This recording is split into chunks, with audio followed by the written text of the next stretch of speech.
Yeah, I really do. I think it's easier than it was when I first started in the field, like over 20 years ago.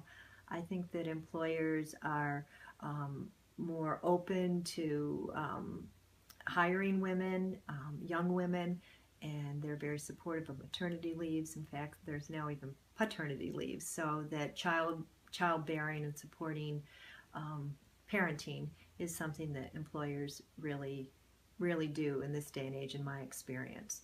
So I think it's a lot easier. I think what's hard, though, is to move into leadership positions because women still don't have the continuity of employment that's required to move in the higher level positions. It's still the glass ceiling, so to speak.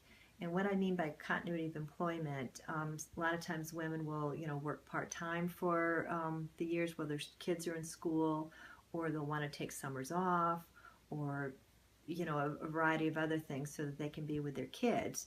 And then they can't put in the 40 to 60 hour work week in a consistent fashion that it takes really to get ahead at some of the higher top level positions.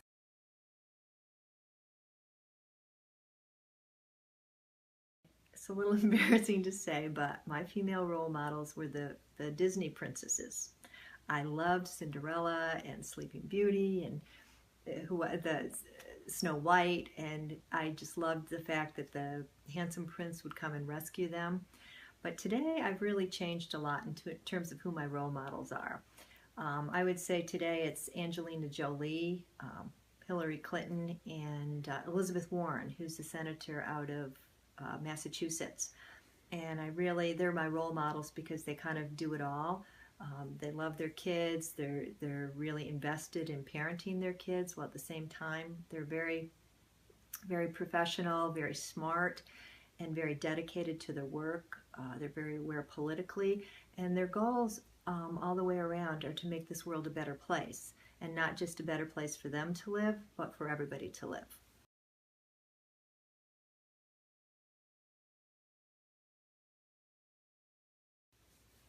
That piece of advice would be don't be so anxious about everything.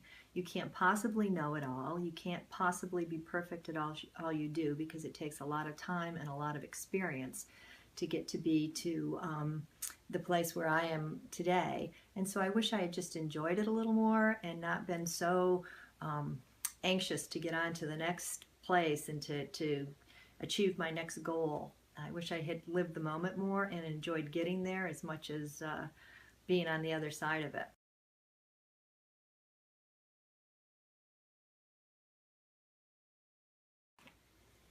And this is an interesting question because when I think about that question, I'm pretty successful in my career, and there's a lot of things that I've done that I could be proud of and that I probably am proud of.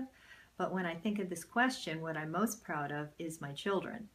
So I think that I'm really proud of my parenting. I don't even know if it's up to me. I think it's really that they're just such great kids, but that's what I'm proud of.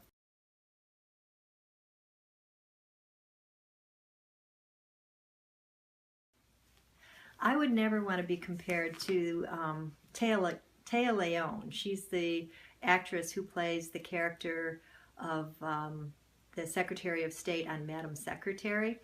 And that's a series that's currently out. And I watch it because it's very interesting to me to kind of get a snapshot shot of what goes on in the White House and at least Hollywood's dictate of how it works and how the different advisory committees work and how all the aides assist the different people in power and getting information and knowledge about the really difficult decisions that have to be made in Washington.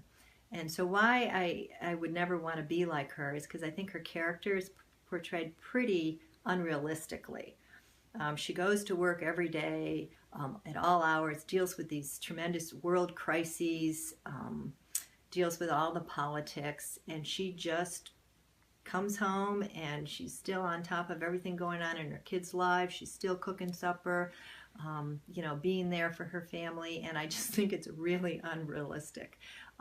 They really portray, a woman that's unrealistic to be able to do all that. So she's a character that I would not want to, a fictional character that I would not want to be like because I think it's just not real.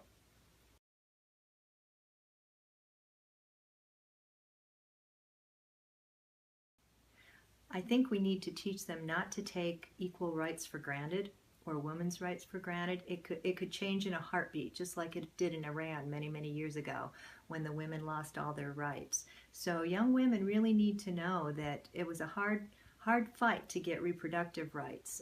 We're still fighting to get wage equality. And so don't ever get complacent about it, and really stay on top of it and know that we really need to continue to push for women's rights.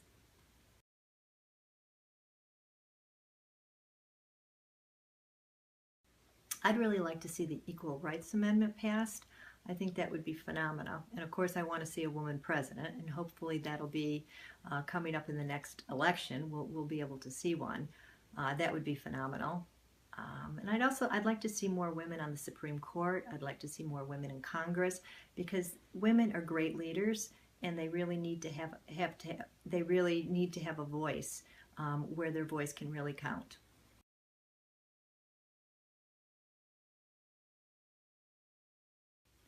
The best advice I can give is do what you love. Do what you have a passion for and you can get energized around. You will spend so many hours of your life at work. Make sure that it's not wasted hours and that it's something that you can really feel good about, and not just for a paycheck or for something to do during the day, but to really have a goal and a passion in mind.